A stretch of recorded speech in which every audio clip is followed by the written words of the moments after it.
Hi, good afternoon, everyone. Welcome back. So this is our second lecture of FAM-5. Last time, we start talking about the number line. So we'll pick up where we were left off. So we talk about a number line is a line, and we discuss some very important property about what a line should have. That is that the line is so perfectly dense, it has no holes. So meaning that, imagine that you have a very sharp knife. The knife is so sharp that its blade virtually has no thickness. Its thickness is effectively zero. So it's not just easy to understand this very abstract concept. But imagine, say, we have a number that is 1 or 2 or 5, whatever number you choose. And that number on this line occupies exactly 1 point. And that point is so tiny that it's infinitely just small. So there's no length or whatever size for that point. So when we say a line has no hole, that means that it does not have a point on this line that actually does not belong to this line. So everywhere you go on the line, any point must be on that line. It's perfectly dense. So this is a very kind of just abstract concept. But if you feel a little bit confused, don't worry, you are not alone. Because in the history of mathematics development, even though in 17th century, we already know how to do calculus. At that time, Newton and another German mathematician called Leibniz, they discovered calculus. That was back in the 17th century. But it was not until in late 19th century we as human being finally had a fairly just complete understanding of the number line. So don't get frustrated if you feel this concept is abstract and difficult to understand. Over time, you will get a better understanding of this. All right. So we will not formally introduce real numbers until grade 7. This is grade 5, so you guys are so young. But I believe that it will be beneficial for you to have a kind of face value understanding of what number line is and what real numbers are. Okay, so far we only assume that you have understood what natural numbers are, starting with 0. By the way, historically, natural numbers actually start as 1. And as in one of the videos that I hope that you watched after the first lecture, it was not an insignificant event that we found 0 as a number. It took many years for people to understand 0 can actually be a number.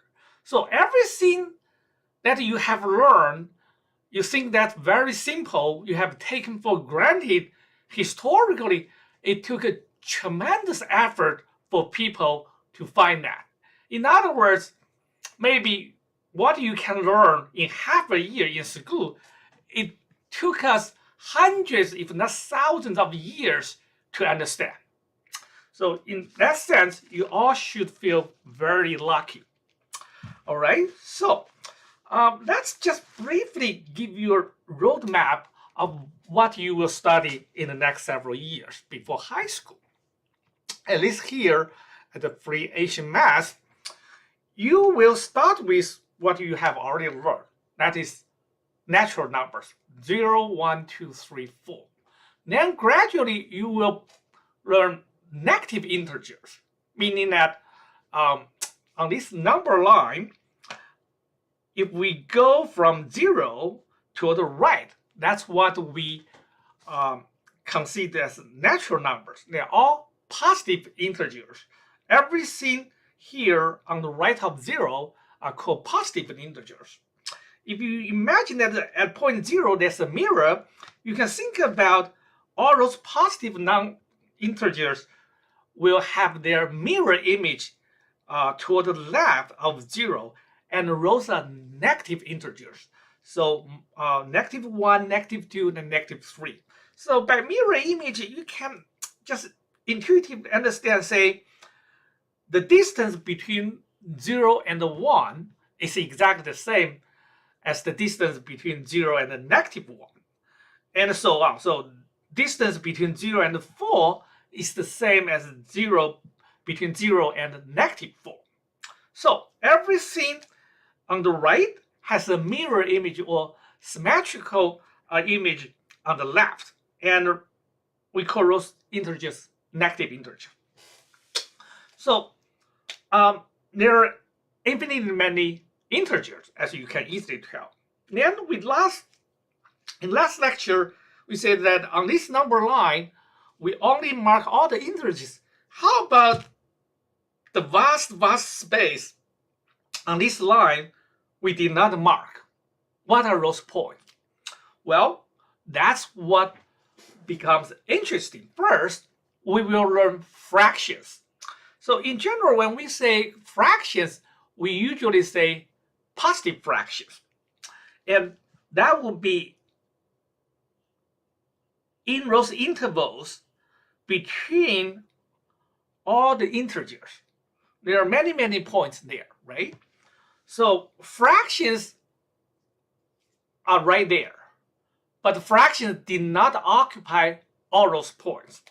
So fractions are generally just infinitely many fractions and very dense as you can imagine, but there's still many holes in between fractions.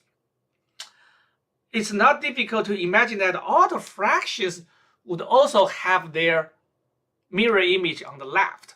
So if we call them negative fractions, then all the fractions and the negative fractions together, they constitute what we call rational numbers. Okay? Rational number, that's actually very interesting. In English, rational generally means that reasonable. But that's not what it means in mathematics called rational numbers. Actually, the word rational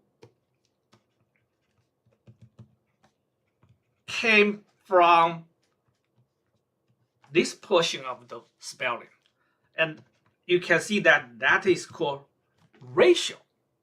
So you will learn quickly later that what we mean by ratio is really something like a 7/5. Basically, it's a fraction. Okay, so it's important to understand rational numbers has nothing to do with the reasonableness of that number. It's actually about this portion, ratio. So that's called rational number. Okay, so from rational numbers, we will learn that they're very dense. If you possibly list all the rational numbers on this line will look like perfect. But in fact, there are still many points on this line that we have not covered by all the rational numbers. And what are those numbers? Those numbers are actually called irrational numbers. Not very interesting, but that's how we call them. Because they are not rational, so we call them irrational numbers. What are those irrational numbers? Well, many of you have already learned some very basic thing about geometry, right? We know, I assume that everybody has at least heard of the number pi, right? What is pi? Pi is an irrational number.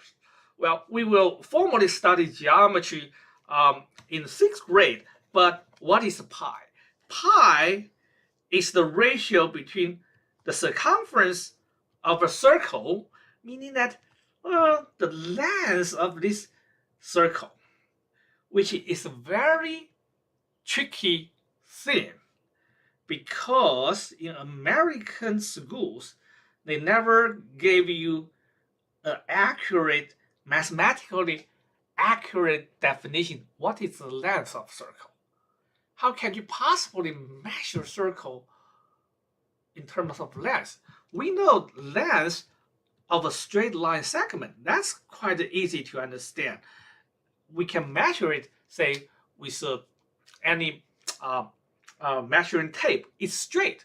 But for a circle, how do we actually define what is the length of a circle or the length of the circumference?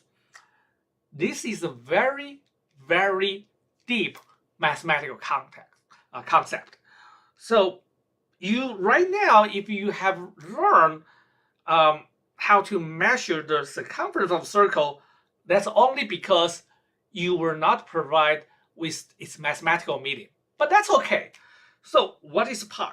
Pi is the ratio between the length of this circle, or the circumference, and the diameter. So this ratio between those two numbers, which is the length of the circle and length of the diameter, is the number pi. But pi is an irrational number. And probably you have heard that it's something like 3.141529 and so on. There are infinitely many digits, and they never repeat, meaning that you can never identify a just finite digit pattern after which, after that many digits, the sequence will repeat itself. That will never happen. So pi is an irrational number. Another good example of irrational number is, let's just say we have a square. So probably everybody know what a square is, right? So a square, imagine we have a square which has side length 1. Okay? So if that's the case, what's the length of its diameter? Diagonal. So what is the length of this diagonal? It turns out this diagonal, the length of this diagonal is also an irrational number, which, if you know a little bit about geometry, it's a number, something like a weird notation we call square root of 2. Square root of 2 is also an irrational number. Just like a pi, it's 1.414 . There are infinitely many digits after the decimal point, and they never repeat. Okay, so square root of 2 is another well understood irrational number. And on this number line, rational numbers and the irrational numbers together, they constitute all the real numbers. But they are complete, meaning that all the real numbers are either rational numbers or irrational numbers. But that sounds a weird definition, isn't it? Because basically you just define what is a real number. A real number is a number that is either rational numbers or irrational numbers. But what is irrational numbers? Well, you say that an irrational number is a number that is not rational. If you think carefully, that sounds like we say that all the numbers are just real numbers. Well, so real number is a big deal. It's complicated, but we will learn that in grade 7. So for now, it's important for you to understand that when we talk about what so-called real numbers, we are talking about this line, all right? So let's take a closer look at all the numbers. For the real numbers, the biggest area here represents all the real numbers. And then it's partitioned in two parts. On the right part, we have all the irrational numbers. On the left half, more than half, actually, this is not accurate in the sense that we don't compare, say, rational numbers. We have more rational numbers than irrational numbers. That's actually not true in a certain sense. But regardless, this picture just gives you a rough idea how we consider all the numbers. So we have irrational numbers on the right-hand side and all the rational numbers on the left-hand side. And then a smaller area that is integers. So now you can see that integers are also rational numbers. But recall what we just discussed. What is rational number? That came from the concept of fraction. So an integer actually is a special fraction. We will learn that later this year. Okay? And integers are just those numbers we just saw on this number line, right? So they are positive integers and negative integers. And positive integers plus 0, we call them natural numbers. Another name called whole numbers. But this figure has a problem because some books, old books, consider whole numbers, it just includes 0, but natural numbers, that they do not include 0. But the modern view is that natural numbers, by definition, include 0. So in that sense, what we mean whole numbers and natural numbers, actually, they're the same thing. So this figure, unfortunately, is the older one, so you don't have to worry too much about it. But that's generally the concept. We start with natural numbers, then we extend all the natural numbers from the right-hand side of 0 to the left-hand side. We got all the integers. Now we got all the rational numbers. And from rational numbers, we got irrational numbers. Now we got the full line. Okay?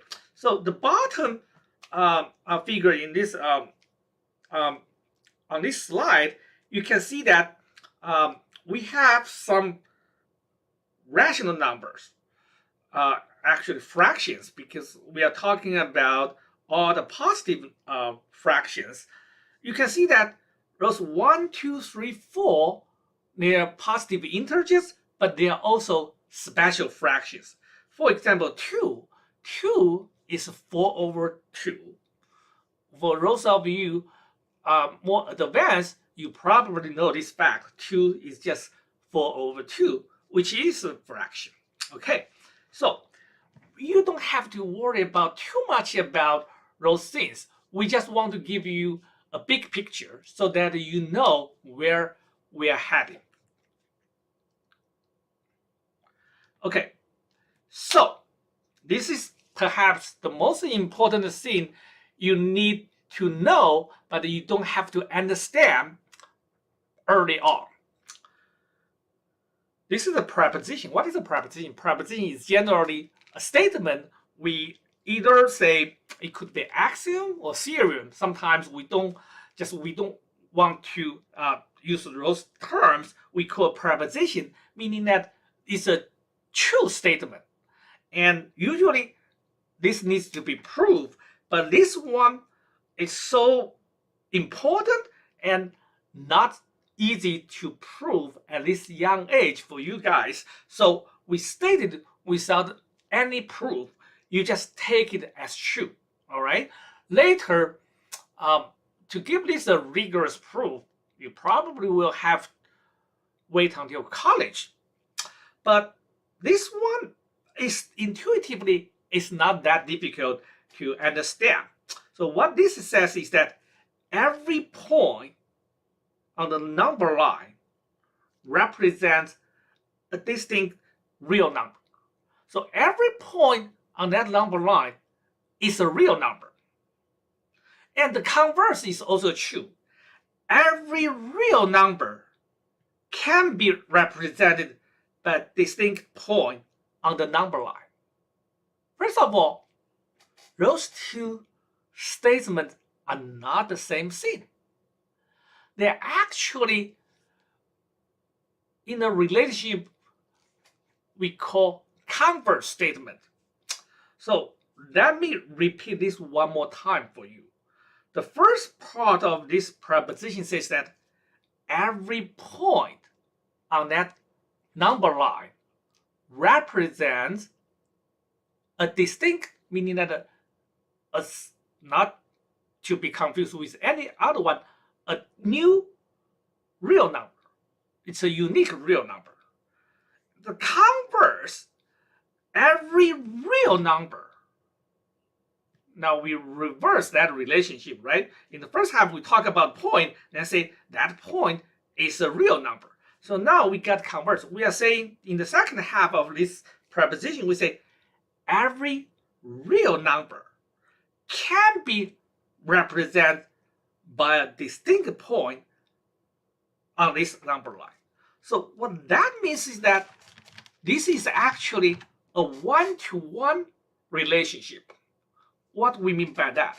We consider, say, all the real numbers are in this group. And this represents the number line. Okay? So that means that this is a real number. Any real number, it must have a point on this number line to establish. So from this point to the number line, you can always find a point. And different points, different real numbers will have a different point.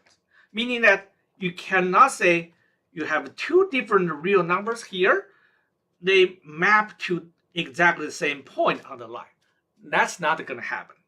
Okay? So different real numbers will map to different points on this number line.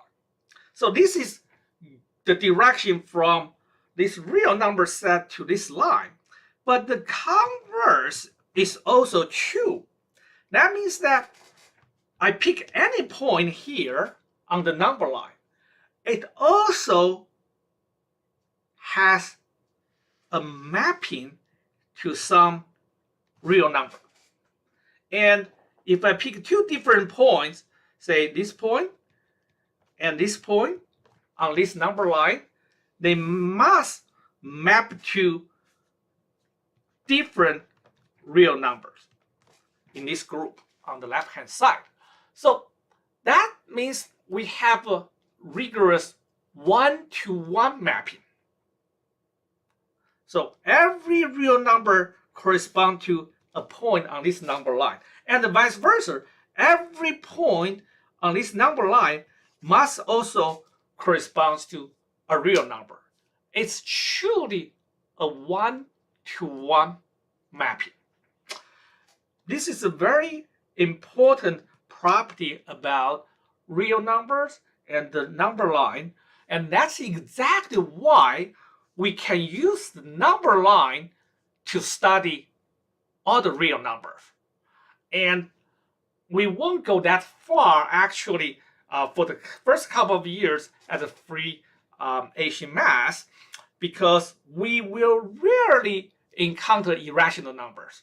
But for this year, for the fifth grade year, we'll study a lot of fractions, meaning that we will study some of the real numbers which we call rational numbers. Okay, so we will study those numbers on this number line. Okay, so that's just the general picture. You don't have to worry too much about the precise definition or meaning. Just want you to get a rough idea. And that should be good enough. Okay, so now we go back to a very fundamental question. We already saw that on this number line, we already mark all the integers, right? Let's talk about positive integers for now, meaning that we talk about the natural numbers. For now, let's not worry about anything negative on the left-hand side of 0. We only talk about positive integers. And they are also called counting numbers. What does that mean? That's how we count things, right? 1, 2, 3, 4. So natural numbers, including 0, are called counting numbers. Then you must ask this question to yourself: where do natural numbers come from? This is a very deep mathematical concept. For now, probably everybody has taken those numbers for granted because that's what your teachers taught you, maybe since kindergarten, right? 1, 2, 3, 4. Did anybody even think about what are they? Where did those guys come from? What exactly is 1, 2, 3, 4? Well, they're symbols. We know that. This is the Hindu Arabic symbols, and we know we have 10 digits, including 0. So we have 0, 1, 2, 3, 4, up to a 9. And with place values, we have 2-digit numbers, 3-digit numbers, means tens place, 100 place. So we can build any number as large as we want. We only need those 9-digit numbers. Great. So the counting process continues, say 217, and then you keep counting to a very, very large number. Actually, you can go to infinity if you spend your whole life do counting, right? You count every second. You don't have to do anything else for your rest of your life, and you still won't be able to count toward the end. There are infinitely many numbers there. But what do we mean by, say, 5? What is exactly 5? Well, just let's pause for a second. Think about this question. What is exactly 5? Well, 5, if you put one hand forward, you see that you have 5 fingers.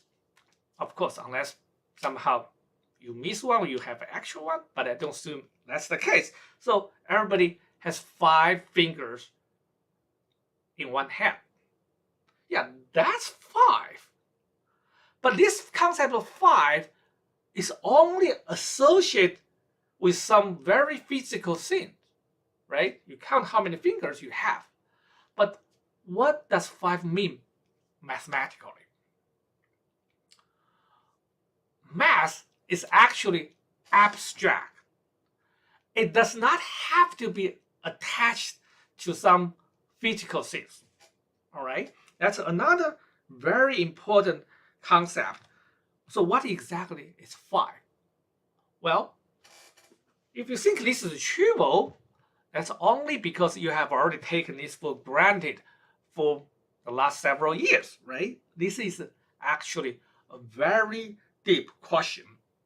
And as I said earlier, we did not understand this until the late 19th century.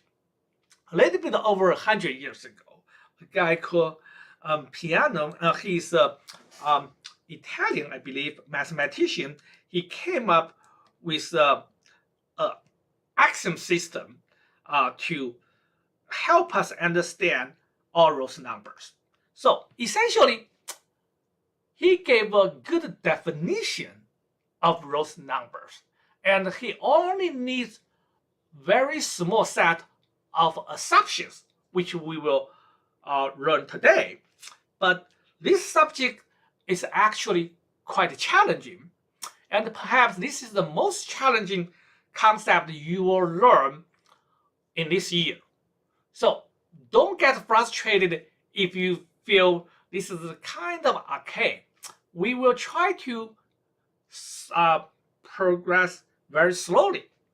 But in case that you feel this is kind of challenging, you should not feel that way. You actually should feel very proud of yourself because you are learning cutting-edge mathematics in the 5th grade. One thing I can tell you, nobody else in the whole United States, in 5th grade is studying this. But I personally feel it can help you understand mathematics much better than the traditional way. So, what exactly are those numbers 1, 2, 3, 4, 5? Okay?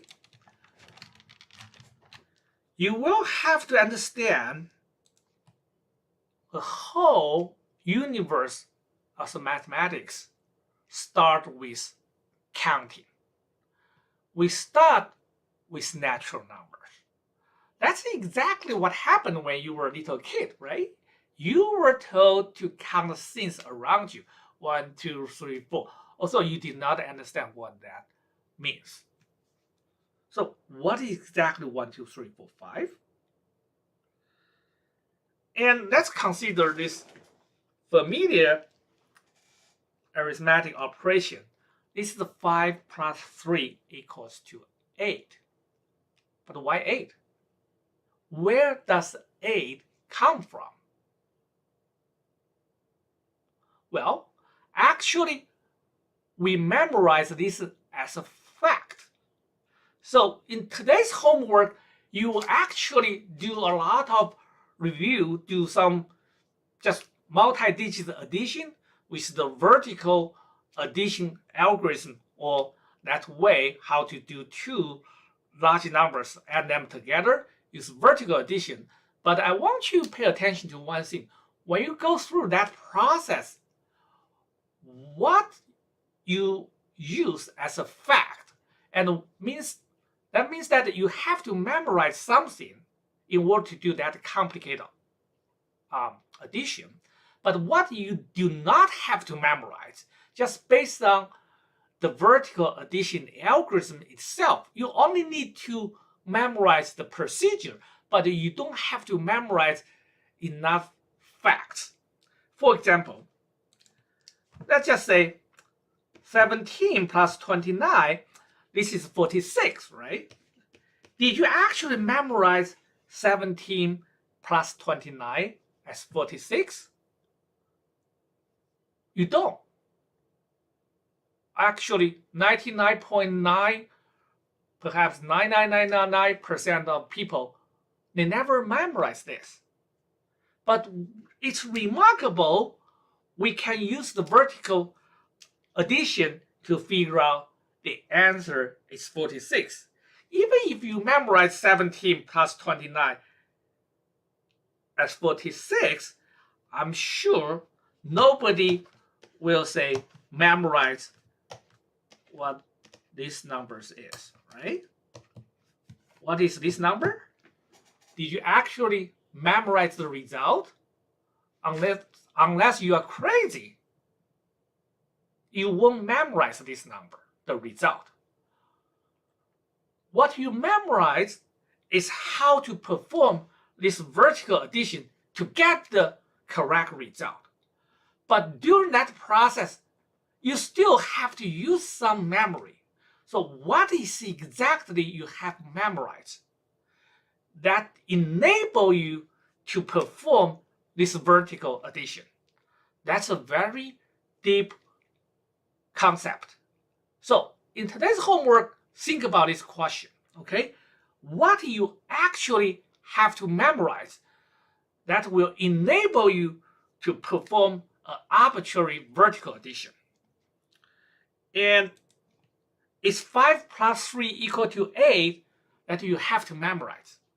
What if you did not memorize 5 plus 3 equal to 8? Well, if you never memorize the fact that 5 plus 3 equals to 8, you will have to get to the bottom of it. How do we know 5 plus 3 equals to 8? That's because of counting, okay? So here we have 5 apples and 3 bananas. We want to consider both as just fruits, right? It doesn't make any distinction whether it's a banana or apple. We don't see the difference between apple and banana because we generally just consider them either is a fruit. So we want to count how many fruit there. We put 5 apples, 3 bananas. We count one by one. 1, 2, 3, 4, 5, 6, 7, 8. That's 8.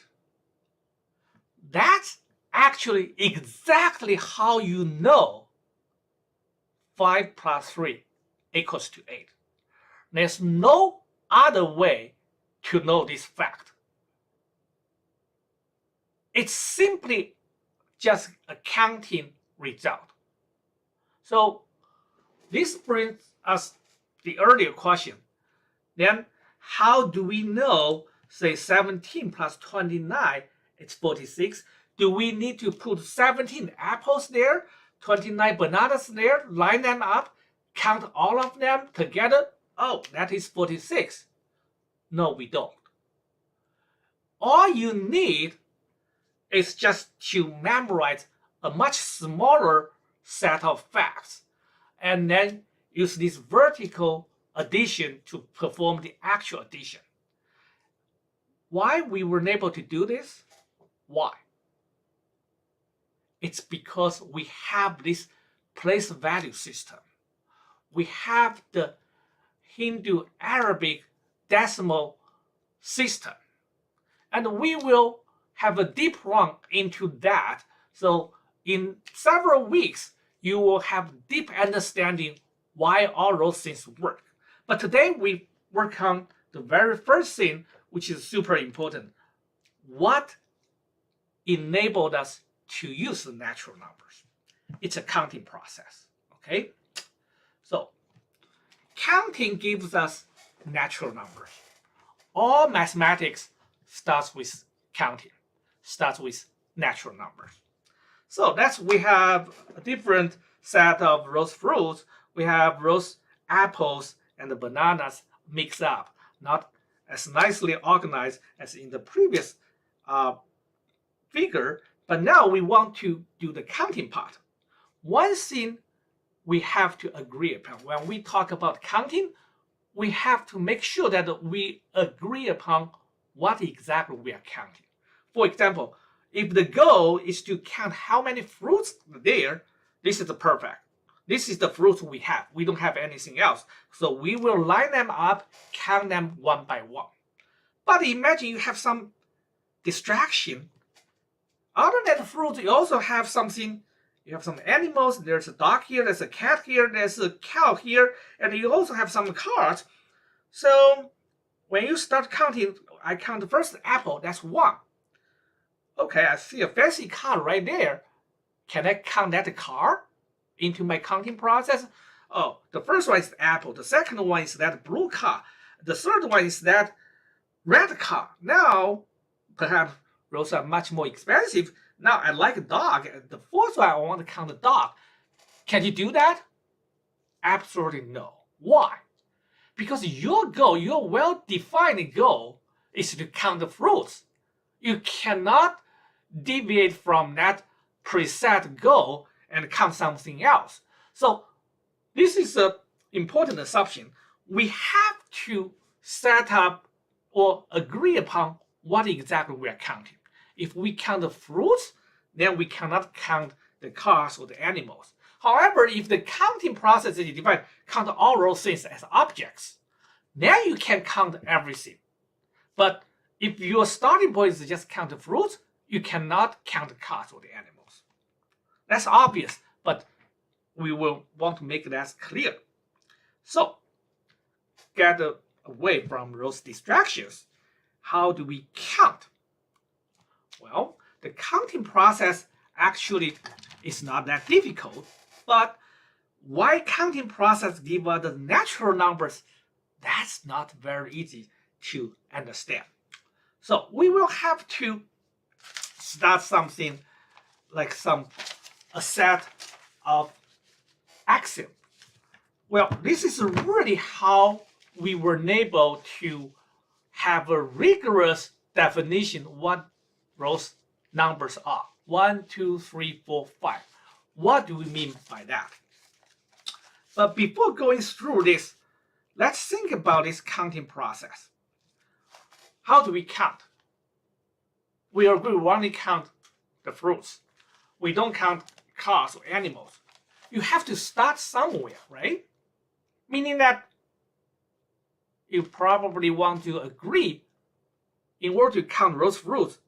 I don't put a secret apple in your pocket. You start with nothing. You start with zero fruit. That's exactly why the concept of zero came along. If you really watch the video after the first lecture, now you will understand this is not trivial at all. The concept of zero was a major breakthrough in our history of mathematics. It was absolutely a milestone because for many, many years, people did not understand there's a number called zero. Okay, so now every first grader know what zero is. So when we do counting, we have to agree upon you did not secretively put a banana in your pocket. Okay, you start with nothing in order to count those fruits accurately. That means that we start with zero. So this zero is critical. It's a huge milestone, the concept of zero. We start with zero, meaning that we don't have any fruit. How do you count? You count the very first fruit, right? The apple. What do you have? You have one fruit. So you from zero, you make a gigantic step forward. From zero, you get one. This is so critical. From 0 to 1, it's a huge, huge step forward. Our count is started. So what is 1? What is 1? 1 is something that shows that you have a thing. Apple, banana doesn't matter. You have a fruit. So this very first step, it's a huge thing. From 0 to 1, it's a gigantic, gigantic move. So, then what exactly is 1? What is 1?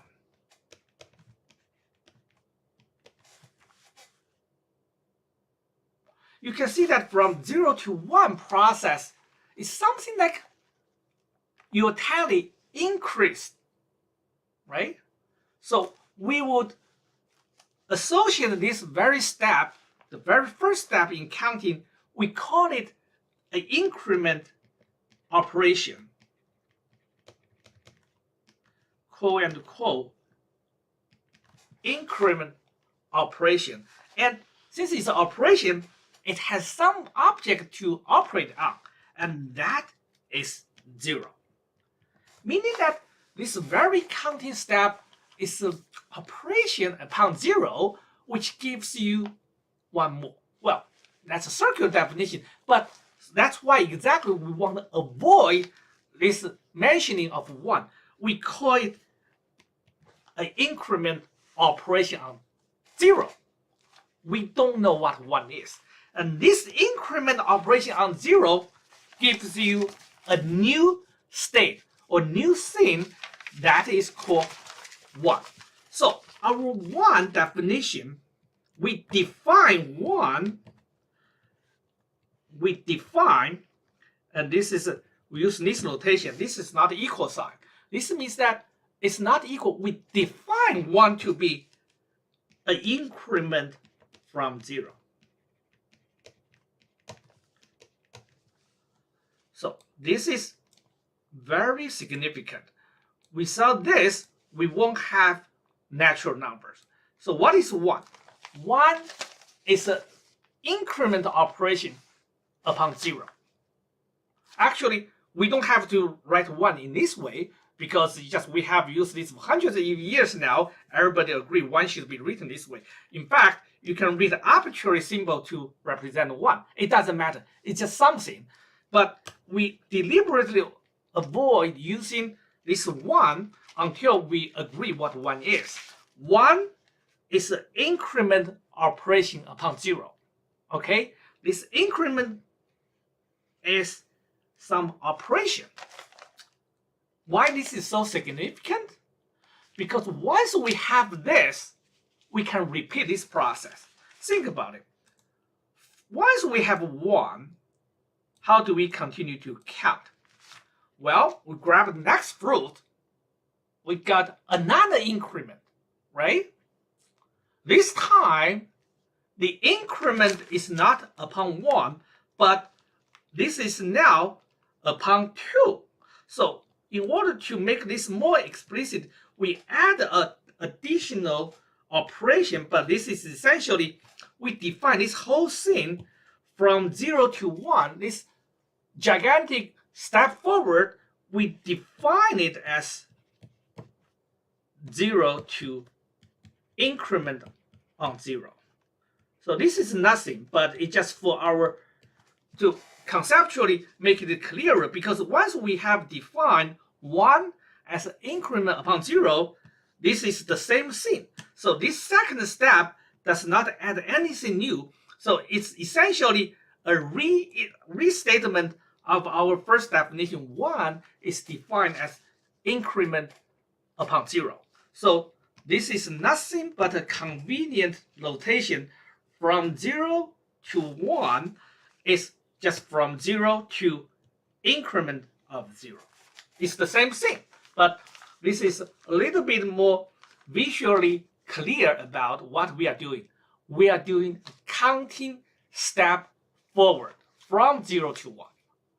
But once this is done, the rest is easy, right? How do we count the next fruit? Well, we have an apple, we grab a banana, we get another increment. And this time, the increment is no longer upon 0 because we already have 1 increment. So this time, the increment continues. So we get, what is 2? 2 is defined as increment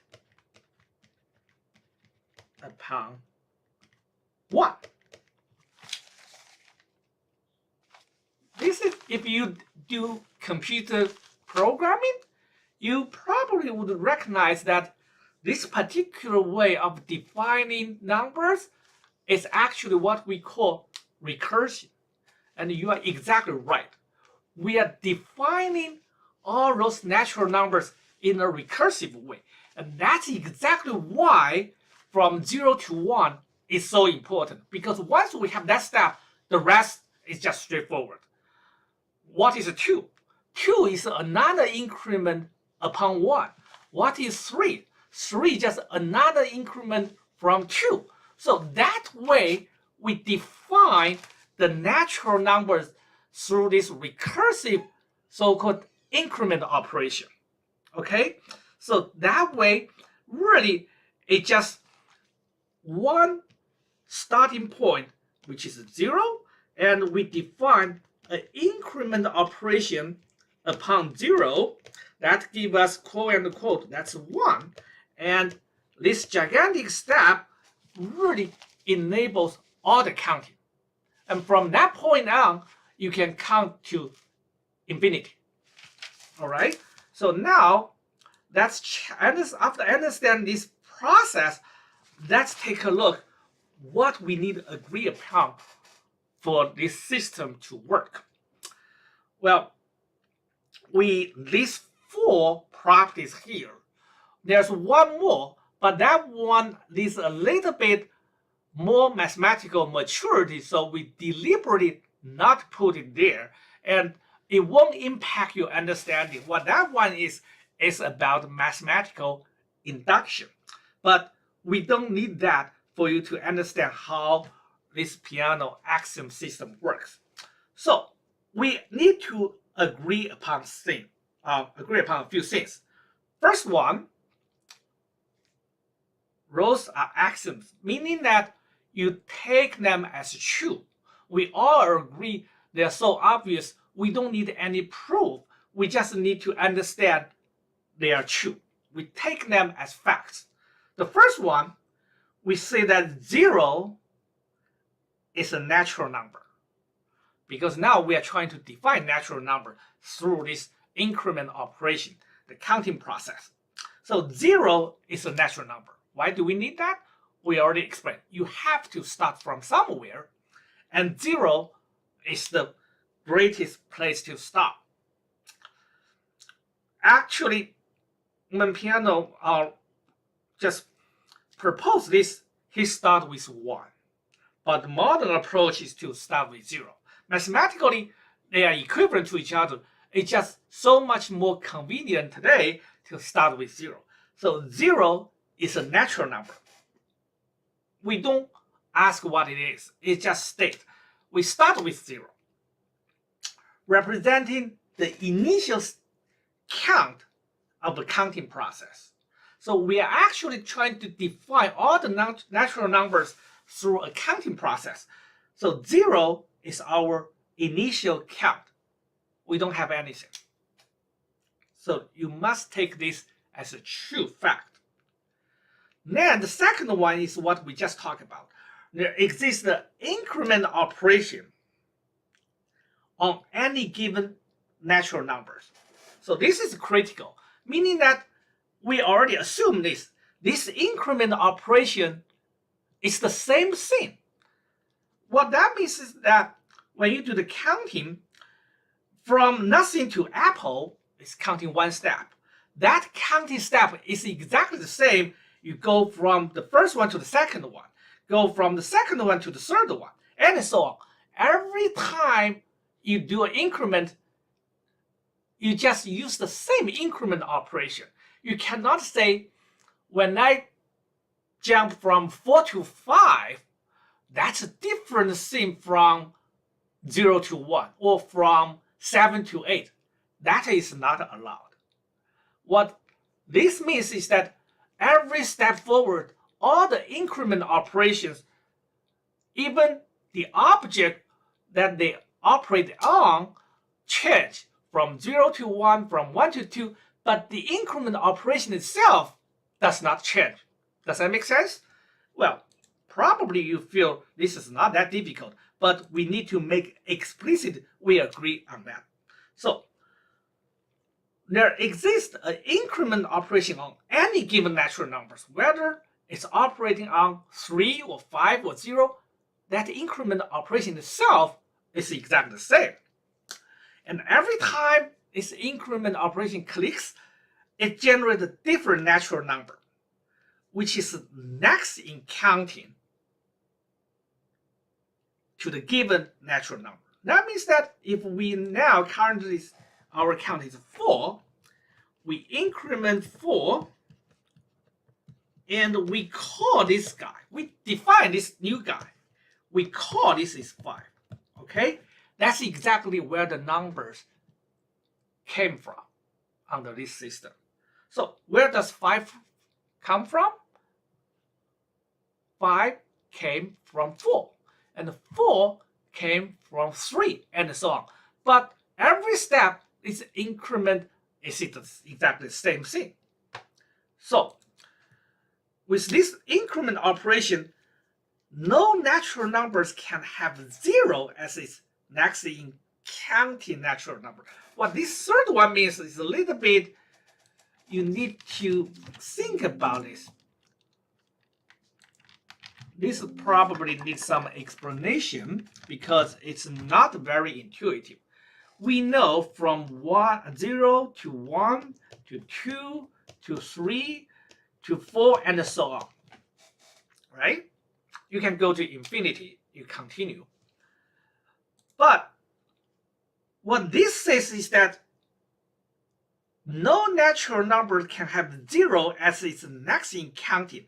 That means that once you have 4, the next one cannot be 0. You may think, isn't that obvious? Why we don't have 0? But math is all about rigorous. Actually, this can be defined. Say, if you are at 4, the next one, when you count it, you go all the way back to 0. what happened? Your arithmetic will have a loop. And actually, this is possible in at least in math. As a matter of fact, we can define arithmetic in this way. If anyone has studied something called modular arithmetics for number theory, that's exactly what we do. In modular arithmetics, let's just say modulo 5, you only have from 0 to 4. You will never have 5 itself, because once you reach that, you will go back to 0. So what this means is that your counting process will only move forward. You will not go back to the starting point at 0. Okay, so this is the third one. It sounds trivial, but actually it's important for the rigor of the system. So number 3 is essentially, just think about this way. You cannot go back to where you started 0. But does this eliminate all the loops? Well, if you do not think hard, you may agree this is all we need to provide loops. But there's another problem. Yes, you cannot go back to 0, but how about, say, from 4, I go back to 2? If this is allowed, then you have a very similar problem. Yes, you don't go back to 0, but when you count, you somehow go back to another number that you have already passed and counted as a tally. So if this happens, our counting will break down. So we don't allow that to happen either. So this is number 4. Another one, with this increment operation, different natural numbers have different next in counting. Meaning that because 2 is already the next one when we go from 1 to 2, right? So 2 is the next number in counting next to 1. Because of this uniqueness requirement, you cannot have another number 4. Its new one is 2. If that happens, say 4 have 2 as its next, then you have both 1 and 4. You have 2 numbers. Their next in counting, both are at 2. And that's not allowed. So this number 4 is exactly to prevent this from happening. We need to eliminate both the case going back to 0 or going back to another number that we have already gone through. So this is a set of the things that you need to understand. They are not super complicated, but it's important to understand what we need to agree upon. With that, now we are ready to define natural numbers. And that's exactly what we just discussed. We go from 0 to 1, go from 1 to 2, and continue that process. And then we will be able to define all the natural numbers. Why we spend so much time to do things like this? Isn't this obvious? It's obvious only because you never ask this critical question. Where did those numbers come from? And what exactly are they? Okay? Because you just were taught in a way, you take them for granted. 1, 2, 3, 4. Yeah, they're numbers. And I know how to do addition, how to do subtraction, and so on. But what exactly is that? With this definition, we will be able to define what is exactly addition. And from addition, then we can define what is exactly multiplication. And then many things that you never ask yourself now will be able to be answered in the crystal clear, rigorous way. What is exactly addition? Addition is just repeated counting forward. And we will learn that in a couple of weeks. What is 5 plus 3? We looked at picture earlier. We have 5 apples, 3 bananas. What is exactly 5 plus 3? It's a counting process. Let's just say you have already counted the 5 apples. From That's starting point 5. You can recount those 5, but since you have already counted, you have 5 apples. In order to get 5 plus 3, you count from 5, 6, 7, 8. You count forward exactly 3 steps because you have 3 bananas. And because of that counting process, you got 8. That's exactly where 5 plus 3 equals to 8 come from. It comes from a counting process. So counting is just repeated counting forward.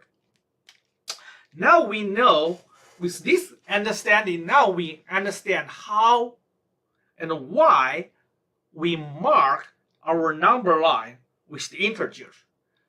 Exactly how did we create this? We have a counting process. We start from 0 to 1. And this is called the unit length on this number line. Now you have a clear idea why both 0 and 1 are so important. They gave you 2 points. One starting point, one ending point. And from 0 to 1, with that we are able to define a unit length. Just like you have any measuring tape, we need to agree upon what is a unit on that measuring tape, right? Whether it's an inch or it's a centimeter, we need something as the basis. From there, we can have meter, we can have miles, and so on. But without the starting point, how can we mark our measuring tape? This is exactly the same thing on the number line. With 0 and 1, you need those 2 numbers. With those 2 numbers, you can define a unit length. And from there, you mark the next unit length, we get a 2. So the way we mark those integers on the number line is like this. We choose an arbitrary point because a line can go indefinitely in both directions. It doesn't matter which point you choose as 0. It's just some point, right? Because the line is infinitely long. It doesn't matter where it is exactly. But once you fix that 0, you cannot move it anymore. You pick a point, randomly pick a point as your 0. Okay? 1 you can also arbitrarily choose because it's all relative, because the line is so long. But once you pick the second point on the right, by right we just mean we choose one direction so that on paper we can clearly see there's a direction. If you define positive numbers to the left, that's fine too. But we have already adopted this convention. All the positive numbers are on the right of 0, so we will continue to do that. So you pick a number 0, then you pick another number 1. Once you have picked those 2 numbers, I'm sorry, you cannot change them. They are set. So because this gives you the unit length, now you can mark from 1 to 2. You just copy exactly the same length, unit length. Continue to do that, you get another point. That's 2. And you continue, get another 3, 4, 5. That's how you mark all those integers on the number line. All right? This sounds trivial, but actually it's mathematically very deep. Okay, that really concludes our today's lecture. I know this sounds very bizarre to you.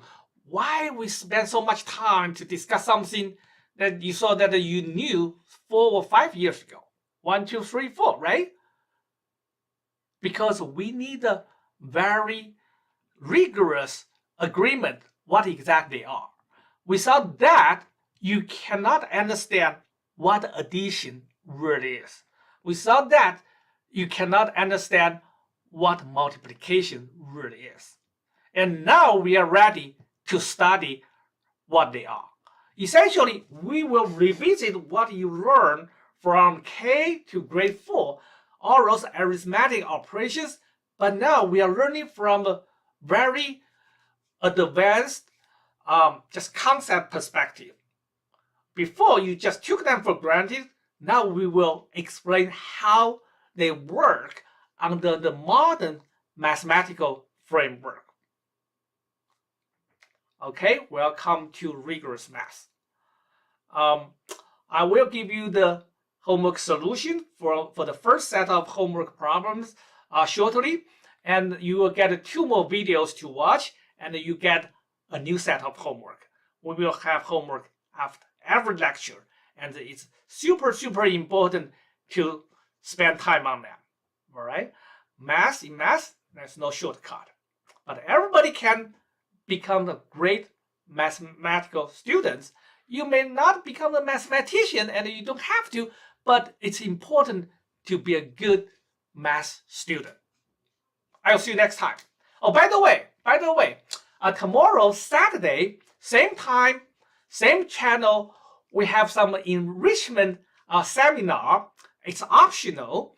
So tomorrow we will talk about, actually in the first 2 lectures, we will talk about the great Gauss summation. And everybody knows, perhaps everybody knows, how to do this in a Gauss way, right? But we'll talk about all different meanings of this problem, from counting combinatorics perspective, from a geometry perspective, and finally, probably next week, we will talk about mathematical induction. We will learn what is a mathematical induction to prove a formula for this. So we will focus on one single problem for 2 weeks to discuss all kinds of things, how to understand this formula. It will be a lot of fun. So I hope you can join us tomorrow, same time, same YouTube channel. I will see some of you, hopefully all of you, tomorrow. Bye.